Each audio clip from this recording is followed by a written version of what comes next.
Primeira carta de Paulo aos Tessalonicenses, capítulo 1.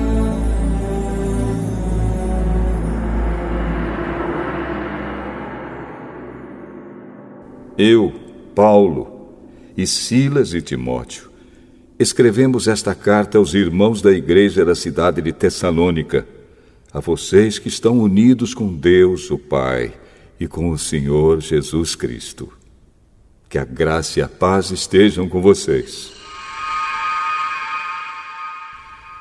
Nas nossas orações, sempre damos graças a Deus por todos vocês, e nunca deixamos de pedir em favor de vocês. Pois lembramos, na presença do nosso Deus e Pai, como vocês puseram em prática a sua fé, como o amor de vocês os fez trabalhar tanto, e como é firme a esperança que vocês têm no nosso Senhor Jesus Cristo. Irmãos, sabemos que Deus os ama e os escolheu para serem dele. Pois temos anunciado o Evangelho a vocês, não somente com palavras, mas também com poder, com o Espírito Santo. E com a certeza de que esta mensagem é a verdade. Vocês sabem de que maneira nos comportamos no meio de vocês, para o próprio bem de vocês. E vocês seguiram o nosso exemplo e o exemplo do Senhor Jesus. Embora tenham sofrido muito, vocês receberam a mensagem com aquela alegria que vem do Espírito Santo. Desse modo, vocês se tornaram um exemplo para todos os cristãos das províncias da Macedônia e da Acaia. Pois a mensagem a respeito do Senhor partiu de vocês e se espalhou pela Macedônia e pela Acaia. E as notícias sobre a fé que vocês têm em Deus chegaram a todos os lugares. Portanto, sobre isso não é preciso falarmos mais nada. Todas as pessoas desses lugares falam da nossa visita a vocês e contam como nos receberam bem e como vocês deixaram os ídolos para seguir e servir ao Deus vivo e verdadeiro. Elas contam também como vocês estão esperando que Jesus, o Filho de Deus, a quem Deus ressuscitou, volte do céu. Esse Jesus que nos salva do castigo divino que está para vir.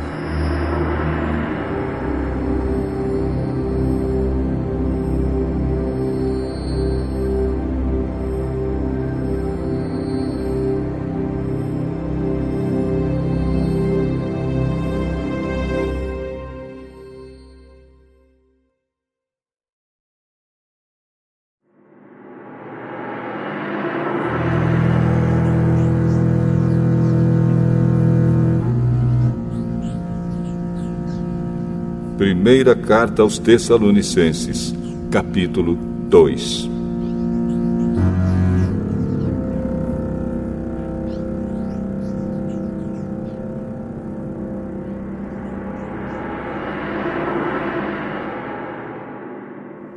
Vocês sabem muito bem, irmãos, que a nossa visita não ficou sem proveito. Sabem também como fomos maltratados e insultados na cidade de Filipos, antes de chegarmos aí em Tessalônica. Fomos muito combatidos, mas o nosso Deus nos deu coragem para anunciar a vocês a boa notícia que vem dele. Aquilo que anunciamos a vocês não se baseia em erros ou em má intenção, e também não tentamos enganar ninguém. Pelo contrário, sempre falamos como Deus quer que falemos, porque Ele nos aprovou e nos deu a tarefa de anunciar o Evangelho. Não queremos agradar as pessoas, mas a Deus, que põe à prova as nossas intenções. Pois vocês sabem muito bem que não usamos palavras bonitas para enganar vocês, nem procuramos tapear vocês para conseguir dinheiro. Deus é testemunha disso. Nunca procuramos elogios de ninguém, nem de vocês, nem de outros. No entanto, tínhamos o direito de exigir de vocês alguma coisa, por sermos apóstolos de Cristo. Mas, quando estivemos com vocês, nós fomos como crianças, fomos como uma mãe ao cuidar dos seus filhos. Nós os amávamos tanto que gostaríamos de ter dado a vocês não somente a boa notícia que vem de Deus, mas até mesmo a nossa própria vida. Como nós os amávamos. Irmãos, vocês com certeza lembram de como trabalhamos e lutamos para ganhar o nosso sustento. Trabalhávamos de dia e de noite a fim de não sermos uma carga para vocês, enquanto anunciávamos a vocês a boa notícia que vem de Deus. Vocês são nossas testemunhas, e Deus também, de que o nosso comportamento entre vocês que creram foi limpo, correto e sem nenhuma falha. Vocês sabem que tratamos cada um como um pai trata os seus filhos. Nós os animamos e aconselhamos para que vocês vivessem de uma maneira que agrade a Deus, que os chama para terem parte no seu reino e na sua glória. E existe outra razão pela qual sempre damos graças a Deus. Quando levamos a vocês a mensagem de Deus, vocês a ouviram e aceitaram. Não a aceitaram como uma mensagem que vem de pessoas, mas como a mensagem que vem de Deus, o que de fato ela é. Pois Deus está agindo em vocês, os que creem. Meus irmãos, o que aconteceu com vocês já havia acontecido também com as igrejas de Deus na Judéia, com o povo dali que pertence a Cristo Jesus. Vocês foram perseguidos pelos seus próprios patrícios, do mesmo modo que os cristãos da Judéia foram perseguidos pelos judeus. Foram os judeus que mataram o Senhor Jesus e os profetas e também nos perseguiram. Eles desagradam a Deus e são inimigos de todos. Tentam até nos impedir de anunciarmos a mensagem de salvação aos não-judeus. Com isso, eles completam o total dos pecados que eles têm cometido. Mas agora o castigo de Deus caiu finalmente sobre eles. Irmãos, nós tivemos de nos separar de vocês por algum tempo. Estamos longe dos olhos, mas perto do coração. Sentimos muitas saudades de vocês e gostaríamos de vê-los outra vez. Por isso quisemos ir até aí e fazer uma visita a vocês. Pelo menos eu, Paulo, quis fazer isso mais uma vez, mas Satanás não nos deixou.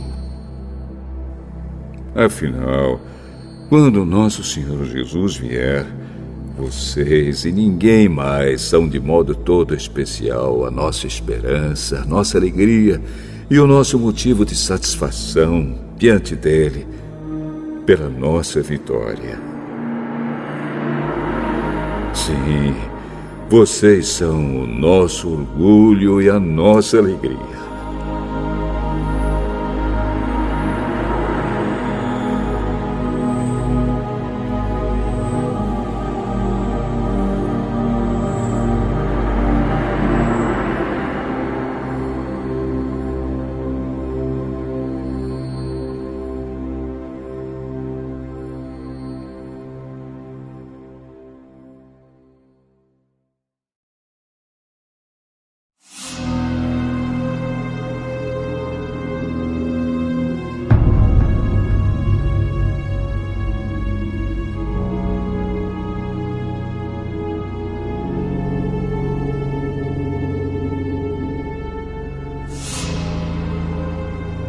Primeira carta aos Tessalonicenses, capítulo 3.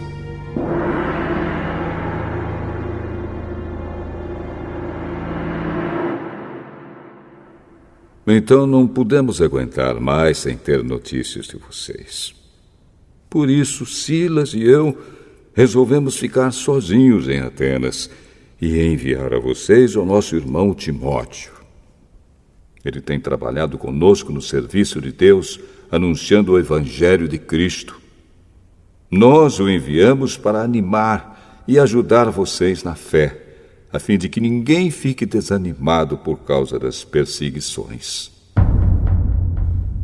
Vocês mesmos sabem muito bem que elas fazem parte daquilo que Deus quer para nós. Pois quando estávamos com vocês, nós os avisamos que íamos ser perseguidos. E como vocês sabem, isso aconteceu mesmo. Por isso não pude aguentar mais sem ter notícias de vocês e enviei Timóteo para saber como vai a fé que vocês têm. É que eu tinha medo de que o diabo os tivesse tentado de tal modo que todo o nosso trabalho tivesse ficado inútil. Agora Timóteo já voltou daí de Tessalônica e nos trouxe boas notícias a respeito da fé que vocês têm em Deus e do amor que vocês têm uns pelos outros. Ele nos contou que vocês sempre lembram de nós com carinho e que têm tanta vontade de nos ver como nós temos de ver vocês.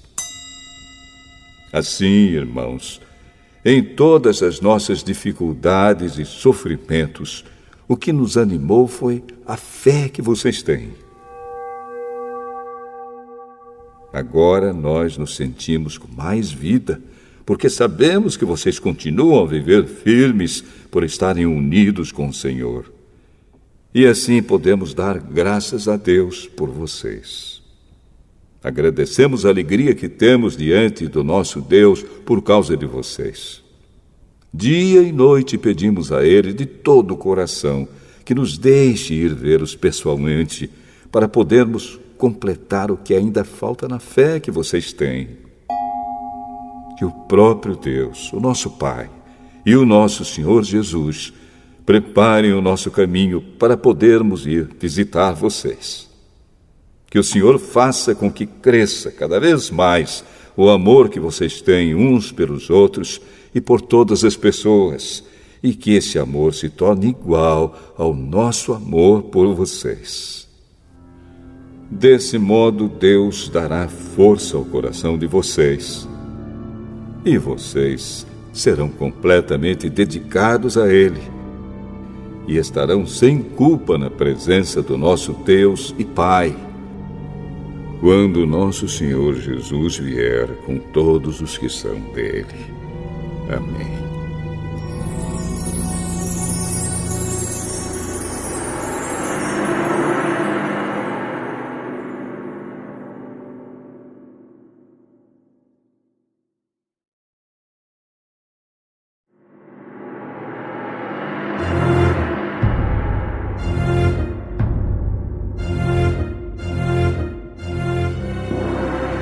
Primeira carta aos Tessalonicenses, capítulo 4.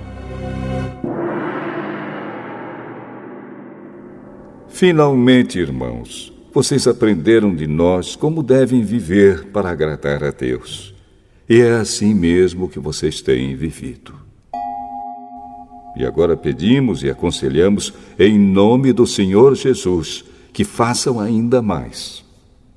Pois vocês conhecem os ensinamentos que demos pela autoridade do Senhor Jesus. O que Deus quer de vocês é isto: que sejam completamente dedicados a Ele e que fiquem livres da imoralidade. Que cada um saiba viver com a sua esposa de um modo que agrade a Deus, com todo respeito, e não com paixões sexuais baixas, como fazem os incrédulos que não conhecem a Deus. Nesse assunto, que ninguém prejudique o seu irmão, nem desrespeite os seus direitos. Pois, como nós já dissemos e avisamos a vocês, o Senhor castigará duramente os que fazem essas coisas. Deus não nos chamou para vivermos na imoralidade, mas para sermos completamente dedicados a Ele. Portanto, quem rejeita esse ensinamento não está rejeitando um ser humano, mas a Deus, que dá a vocês o seu Espírito Santo. Não há necessidade de lhes escrever a respeito do amor pelos irmãos na fé, pois o próprio Deus lhes ensinou que vocês devem amar uns aos outros. Pois é esse amor que vocês têm mostrado a todos os irmãos que vivem em toda a província da Macedônia. Portanto, meus irmãos, pedimos que façam ainda mais. Procurem viver em paz, tratem dos seus próprios assuntos e vivam do seu próprio trabalho, como já dissemos antes. Assim, aqueles que não são cristãos os respeitarão, e vocês não precisarão viver às custas de ninguém. Irmãos, queremos que vocês saibam a verdade a respeito dos que já morreram, para que não fiquem tristes como ficam aqueles que não têm esperança. Nós cremos que Jesus morreu e ressuscitou. E assim cremos também que depois que Jesus vier, Deus o levará de volta, e junto com ele levará os que morreram crendo nele. De acordo com o ensinamento do Senhor, afirmamos a vocês o seguinte: nós, os que estivermos vivos no dia da vinda do Senhor, não iremos antes daqueles que já morreram. Porque haverá o grito de comando, e a voz do arcanjo, e o som da trombeta de Deus, e então o próprio Senhor descerá do céu. Aqueles que morreram crendo em Cristo ressuscitarão primeiro. Então nós, os que estivermos vivos, seremos levados nas nuvens, junto com eles, para nos encontrarmos com o Senhor no ar. E assim ficaremos para sempre com o Senhor. Portanto, animem uns aos outros com essas palavras.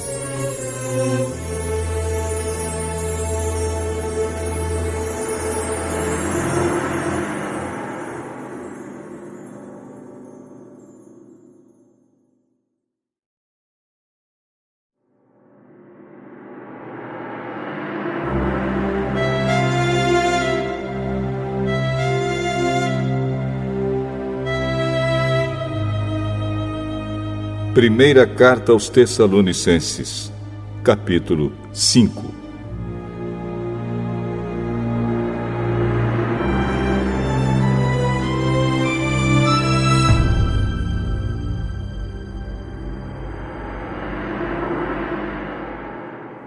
Irmãos, vocês não precisam que eu lhes escreva a respeito de quando e como essas coisas vão acontecer. Pois vocês sabem muito bem que o dia do Senhor virá como um ladrão na calada da noite. Quando as pessoas começarem a dizer, tudo está calmo e seguro, então é que, de repente, a destruição cairá sobre elas.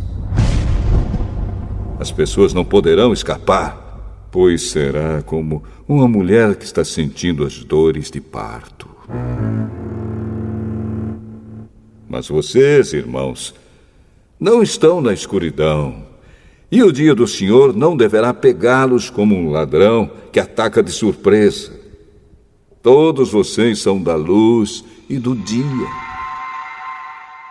Nós não somos da noite nem da escuridão. Por isso não vamos ficar dormindo como os outros, mas vamos estar acordados e em nosso perfeito juízo.